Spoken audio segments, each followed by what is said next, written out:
अब खबरें विस्तार से और शुरुआत बड़ी खबर के साथ कर लेते हैं जो कि मिल रही है पीएफआई से जुड़ी हुई। पीएफआई के खिलाफ कई राज्यों में एनआईए का ताबड़तोड़ एक्शन देखा जा रहा है।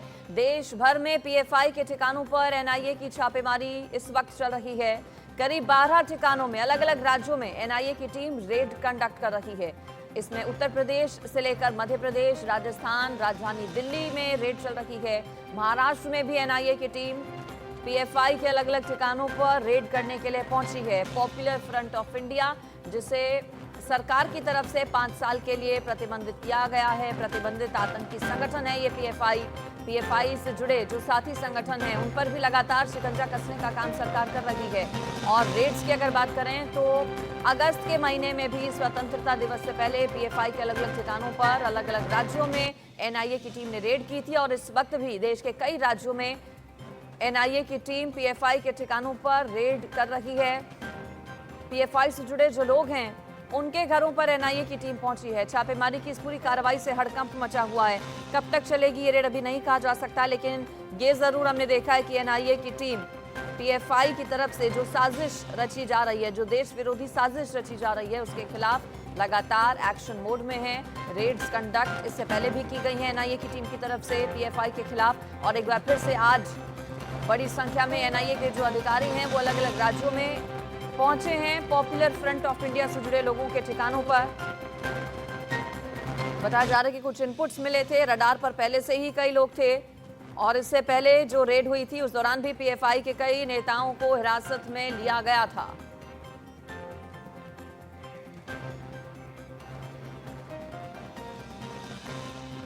ज्यादा डिटेल्स इस पर ले लेते हैं। मेरे साथ मार्तंड सिंह जुड़ गए हैं उत्तर प्रदेश की राजधानी लखनऊ से।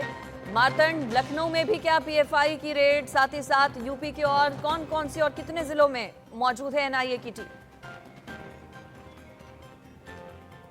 जानकारी आ रही है कि सुबह 5 बजे उत्तर प्रदेश के अलग अलग हिस्सों में एनआईए ने रेड डाली है, खासतौर से पीएफआई के ठिकानों पे, चूंकि पीएफआई जो है उसके लिए जो है लगातार जो है ये जानकारी जो जांच एजेंसियों के पास थी कि ये लोग देश विरोधी गतिविधियों में लिप्त हैं। लखनऊ की अगर बात करें तो लखनऊ में जो है मदेगंज के इलाके में 3 घरों में ये छापेमारी चल रही है, जो जानकारी सामने आ रही है। और इसके अलावा ये भी कहा जा रहा है कि बहराइच, सीतापुर और बाराबंकी के अलग अलग हिस्सों में भी पीएफआई जो है जांच कर रही है, छापेमारी कर रही है। आपको बता दें सुबह पीएफआई पे जो है इस छापेमारी के लिए एनआईए की टीम पहुंची थी सुबह 5 बजे और साथ में पैरामिलिट्री फोर्स थी और उसके अलावा महिला पुलिसकर्मी भी थी। तो लखनऊ की बात करें तो लखनऊ के मदेगंज इलाके में जो है 3 घरों में ये छापेमारी चल रही है। जो सूत्रों के हिसाब से जानकारी आ रही है कि एक ब्लास्ट से संबंधित लीड मिली थी और उसी को लेकर तमाम जगहों पर जो है एनआईए छापेमारी कर रही है। हालांकि थोड़ी देर बाद जानकारी और सामने आएगी और तस्वीरें साफ होंगी कि आखिर क्या वजह थी जिनकी वजह से ये छापेमारी हो रही है। लेकिन फिलहाल लखनऊ के साथ साथ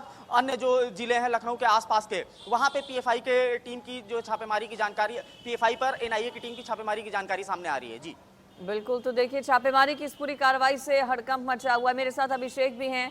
अभिषेक, आपकी मौजूदगी कहां पर फिलहाल? और प्रतिबंधित संगठन है पॉपुलर फ्रंट ऑफ इंडिया, लेकिन बावजूद इसके कई एक्टिव सदस्य हैं पीएफआई से जुड़े हुए जो हैं, क्या कुछ इनपुट्स मिले थे जिसके बाद ये रेड्स?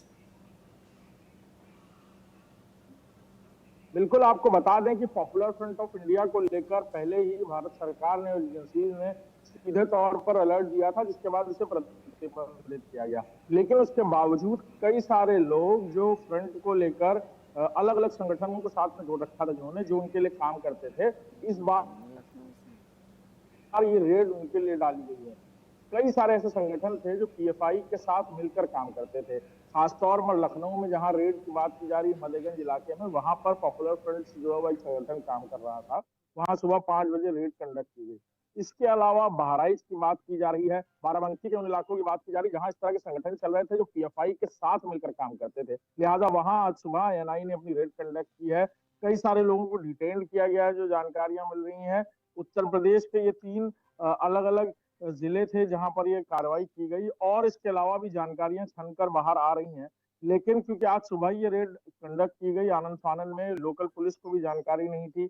एएनआई की टीम्स वहां पहुंचती हैं और बाकायदा पिन पॉइंट लोकेशंस तक पहुंचती हैं। लिहाजा रेकी पहले ही की गई थी। एनआईए की जो टीम थी उन्होंने मदद ली होगी एटीएस की या बाकी एजेंसीज की, जिसने पिन पॉइंट लोकेशंस दी और सीधे पिन पॉइंट लोकेशंस पर एनआईए की टीम पहुंची। उन्हें पता था कि अंदर कौन कौन लोग हैं, किनसे पूछताछ करनी है, किनको डिटेन करना है, क्या दस्तावेज अंदर मौजूद होंगे, ये सारी जानकारियां एनआईए के पास पहले से ही थी। इसीलिए जब रेड शुरू हुई तब वहां पर और कोई नहीं था, सीधे एनआईए की टीम पहुंची। उन्हें किसी से कुछ पूछने की जरूरत नहीं थी, सीधे वो दाखिल हुए अंदर और फिर उन्होंने पूछताछ शुरू की वहां पर, और शुरुआती पूछताछ में भी कई सारे लोगों को डिटेन किया। जल्द ही एनआईए की तरफ से और भी जानकारियां सामने आ सकती हैं, कौन से संगठन थे, किन लोगों को डिटेन किया गया और पीएफआई के साथ कितने लंबे वक्त से काम कर रहे थे। खुद ही एजेंडा चूंकि पीएफआई चलाता है, भले ही प्रतिबंधित है, लेकिन कई एक्टिव मेंबर्स हैं जो अलग अलग राज्यों में बाकायदा मीटिंग्स करते हैं, प्लानिंग और प्लॉटिंग करते हैं। और क्या जानकारी मिली थी? क्या युवाओं को बरगलाने का काम भी पीएफआई कर रहा है? इसको लेकर भी एनआईए की टीम के हाथ कोई जानकारी लगी क्या?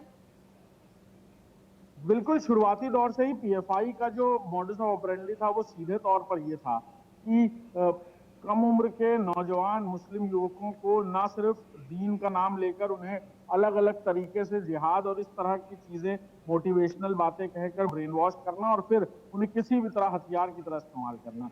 लिहाजा पीएफआई की इन कारस्तानियों सिर्फ प्रतिबंधित किया गया, बल्कि ये भी साफ कर दिया गया कि उनसे जुड़े हुए कोई भी संगठन अगर काम करेंगे तो वो पूरी तरह जद में आएंगे।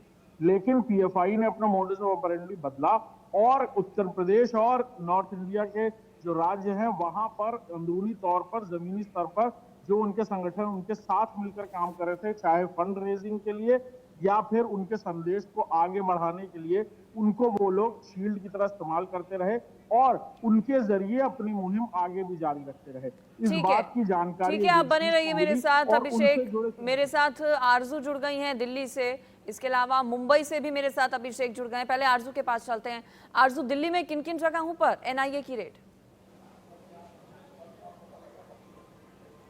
जी बिल्कुल, एनआईए का बड़ा क्रैकडाउन जो है वो सामने आया है, जहां पे सुबह से ही जो रेड है वो जारी है। इस वक्त हम बल्ली माराम, जो कि दिल्ली का पुराना एरिया है, वहां पर मौजूद है और आप ये बिल्डिंग देख रहे हैं, इस बिल्डिंग का नाम है मुमताज और इस बिल्डिंग में सुबह से ही जो एनआईए की रेड है वो जारी है। आप देख सकते हैं टाइट सिक्योरिटी के साथ एनआईए के ऑफिसर्स के साथ दिल्ली पुलिस के जवान जो है वो भी यहाँ पर तैनात है। और सुबह से ही क्योंकि जो ये संगठन है वो पिछले साल होम मिनिस्ट्री की तरफ से बैन कर दिया गया था, क्योंकि कई सारे इनका जो लिंक है वो टेरर लिंक के साथ है। इनका नाम जो सामने आता है वो वही देश में जो गतिविधियां हो रही हैं इलीगल, उसमें इनका नाम आता था और इसी वजह से इसको जो संगठन को बैन कर दिया गया था। लेकिन एक बार फिर इसको बड़ा क्रैकडाउन जो है वो एनआईए का सामने आया, जिसमें इस वक्त जो है जो इन्वेस्टिगेशन है वो एनआईए के ऑफिसर्स कर रहे हैं। खंगाली जा रही हैं, चीजें निकाली जा रही हैं कि आखिर क्या अभी भी देश में बैठकर इस तरीके की गतिविधियों को अंजाम दिया जा रहा है। उसको लेकर जो सर्च ऑपरेशन है वो इस वक्त दिल्ली के बल्ली माराम में जारी है। जी बिल्कुल, तो दिल्ली, पुरानी दिल्ली का ये इलाका है, चांदनी चौक के पास पड़ता है बल्ली मारान, जहां पर एनआईए की team popular front of India से जुड़े लोगों के ठिकानों पर छापेमारी कर रही है। मुंबई चलते हैं अभिषेक के पास। अभिषेक, वहां से क्या जानकारी है? एनआईए की टीम वहां पर भी क्या पहुंची हुई है? बिल्कुल, मुंबई और महाराष्ट्र के कई ठिकानों पर एनआईए की रेड बिल्कुल चल रही है और एनआईए की रेड जिस तरीके से देखिए, जो ब्लास्ट के आरोपी रहे हैं, जो ब्लास्ट हुए हैं और 7/11 का एक ब्लास्ट का आरोपी रहा, हालांकि उसे कोर्ट से बरी कर दिया गया था और वह इस वक्त जाहिर सी बात है कहीं न कहीं लग रहा कि इस एक्टिविटी में लिप्त था। इस बात की जानकारी एनआईए को लगी और मुंबई के बिक्रोली इलाके में वाहिद नाम उसका है और वह साथ ही 7/11 जो ट्रेन ब्लास्ट हुआ था, मुंबई में सीरियल ब्लास्ट हुआ था, उसका वह आरोपी था और उसके घर पर इस वक्त एनआईए की रेड चल रही है। सुबह 5 बजे एनआईए की टीम पहुंची हुई है। इसके अलावा महाराष्ट्र के कुछ और अन्य इलाकों में एनआईए की रेड चल रही है, जहां जहां पर ब्लास्ट के कुछ आरोपी हैं या ब्लास्ट से जुड़े कुछ ऐसे लोग हैं जो एनआईए जानकारी सूत्र हमारे बता रहे हैं कि यह लोग पहले फिर से कहीं एक्टिव हुए हैं, कुछ बड़ी साजिश रचने का कुछ प्लान कर रहे थे, ऐसी जानकारी कहीं न कहीं मिली है। यही कारण है कि एनआईए लगातार रेड डाल रही है और रेड डालने के बाद कई सारी चीजें बरामद बिल्कुल करेगी, लेकिन हालांकि क्या क्या अभी तक मिला है ये एनआईए तरफ से अब तक स्पष्ट नहीं हो पाया। लेकिन ये बहुत बड़ी रेड है कि देश के 5 राज्यों में लगातार रेड चल रही है और महाराष्ट्र भी उसमें शामिल है। मुंबई महाराष्ट्र में भी लगातार कुछ इलाकों में रेड से मैंने बताया आपको, मुंबई के बिक्रोली इलाके में 7/11 का जो आरोपी है उसके घर पर इस वक्त रेड चल रही है। ठीक है अभिषेक। मारतंड, चूंकि कई सहयोगी संगठन भी हैं पीएफआई के। पॉपुलर फ्रंट ऑफ इंडिया को भले ही सरकार की तरफ से 5 साल के लिए पिछले साल प्रतिबंधित कर दिया गया हो, लेकिन कई सहयोगी और साथी संगठन हैं जो काम करते हैं, जो इस वक्त एक्टिव हैं। क्या उनके खिलाफ भी एनआईए का ये एक्शन? मारतंड।